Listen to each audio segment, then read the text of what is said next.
Você cresceu ouvindo falar que Jesus é a resposta, certo?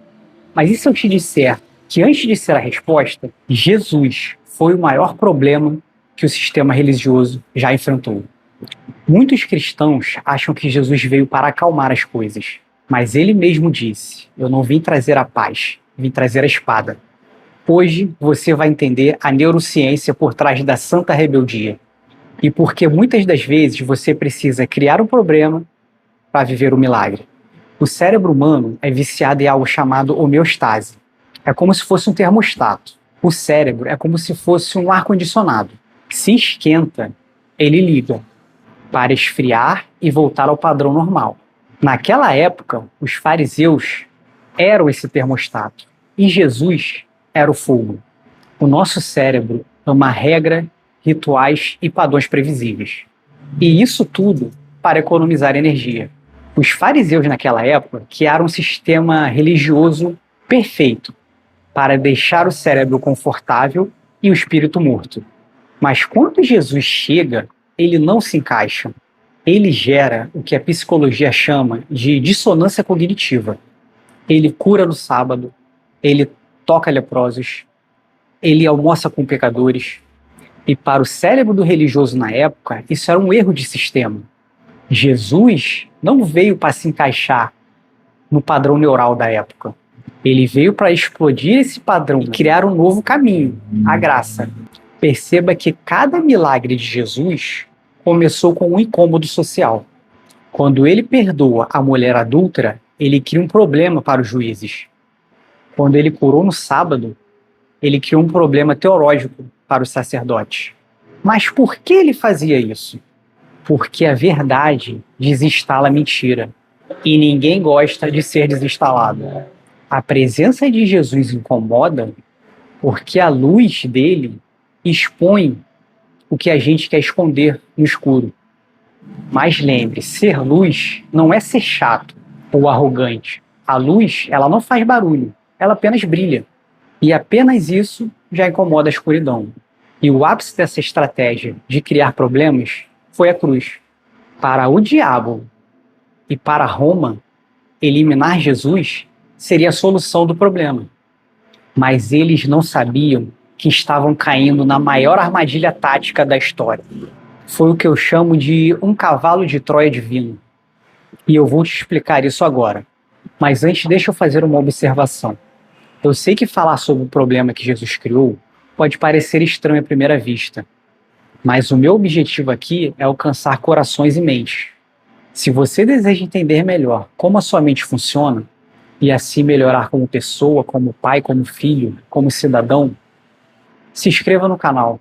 Eu vou tentar explicar no final do vídeo por que eu estou criando esse canal e qual é o meu objetivo. 1 Coríntios 1:25 diz assim: "A loucura de Deus é mais sábia que a sabedoria humana." Jesus criou um problema ao se deixar prender e matar. E o inferno comemorou. Acabamos com o problema. Mas, na verdade, a morte dele foi o vírus que infectou a morte por dentro. Jesus criou o problema da cruz para resolver o problema da eternidade. Entenda que quem cria o problema certo governa o resultado. Ele não reagiu ao sistema. Ele usou a maldade do próprio sistema para salvar a humanidade. A semente que eu deixo hoje é: pare de ter medo de incomodar. Se você vive tentando agradar todo mundo, mantendo a homeostase do sistema, você nunca vai viver o seu propósito. Porque quem carrega a luz, naturalmente, vai incomodar as trevas. Quem carrega a verdade vai criar o problema para a mentira. Jesus não correu do caos. Ele o transformou em reino. Então, não tenha medo de se posicionar. Às vezes o problema que você está causando hoje é o início da cura que a sua família precisa. Então, família, seja a luz. Mesmo que a sua luz incomode aquele que se acostumou com o escuro.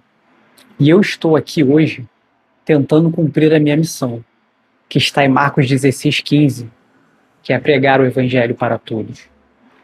Meu objetivo é criar uma ponte entre duas áreas que para mim são essenciais: a sabedoria eterna da Bíblia e a ciência da mente humana. Para mim, a Bíblia é o manual de fabricação da vida. E a neuropsicologia apenas explica como essa máquina funciona. A Bíblia, há muito tempo atrás, com outras palavras, já falava em neuroplasticidade. E você está esperando o quê? Para transmitir uma palavra, uma mensagem, uma frase que seja. Pode mudar a vida de alguém. Muitas das vezes a gente fica atrás do perfeccionismo, esperando o momento certo, a hora perfeita, um cenário legal, uma iluminação, uma câmera excelente. Mas muitas vezes esse perfeccionismo é o instrumento de defesa do cérebro contra o medo de ser julgado, contra o medo de ser criticado, quando na maioria das vezes é apenas o nosso medo falando alto. E sendo bem honesto com vocês, antes de gravar esse vídeo, eu fiquei pensando, não sei lidar com câmera, não sei lidar com... não tenho iluminação, não tenho nada. Mas eu aprendi que não adianta esperar uma oratória de apresentador de TV. O feito sempre será melhor que o perfeito. Ainda mais quando esse feito é uma ordem de Deus. Quando eu comecei a estudar neurociência e eu comecei a ligar o conhecimento bíblico que eu já havia lido e estudado diversas vezes, é impossível não encontrar uma ligação entre os dois. Em diversos momentos da minha vida, em dificuldades, mesmo sem saber, eu aplicava determinadas lições da Bíblia. E mesmo sem saber, esses resultados no cérebro funcionaram de tal maneira que eu voltava lá atrás e tinha certeza, não tem como esse livro não ensinar algo de relevante para as pessoas. Diversos momentos da minha vida que eu estava perdido e mesmo sem saber, eu aplicava ensinamentos, exemplos que tinha na Bíblia. E hoje eu vejo como esses ensinamentos cientificamente funcionam. Além da questão espiritual, questão de fé, a gente vê como diversos ensinamentos funcionam quimicamente e fisicamente no nosso cérebro. Então, para a gente entender como a mente e a Bíblia funcionam, vejam a parábola dos 10 leprosos. Jesus curou 10 homens. Apenas um voltou para agradecer, o samaritano. Por que os outros 9 não voltaram? Eles eram maus? Não. E a neurociência explica isso. Os 9 foram guiados pelo cérebro da sobrevivência, a amígdala. Quando eles viram que estavam curados, o cérebro liberou um pico de dopamina enorme. E o instinto deles, animal, gritou: foge, você está livre, você está curado. Mas o samaritano, por outro lado, ativou o córtex pré-frontal, a área mais evoluída do cérebro, responsável pela consciência, pela gratidão. Ele dominou seus instintos e escolheu a conexão. Então, muitas das vezes, a gente corre atrás da porta aberta, mas nem sempre volta para reconhecer quem ele é quando não existe nada para receber. Buscar a Deus pelo que ele faz é apenas instinto de sobrevivência. Buscar a Deus pelo que ele é, isso sim é maturidade. Então, quando eu entendi como aliar meu cérebro, a parte biológica, com a palavra, a teologia, essa chave virou.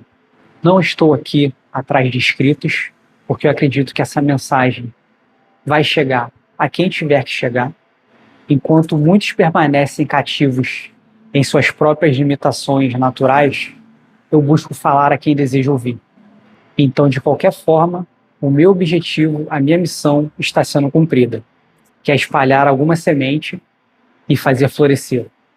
Aqui, eu vou tentar entregar sementes para você entender como a sua mente funciona e assim estar fortalecendo o seu espírito com a verdade, com técnicas simples para entender como a sua fé e o seu cérebro podem trabalhar juntos para cumprir o seu propósito.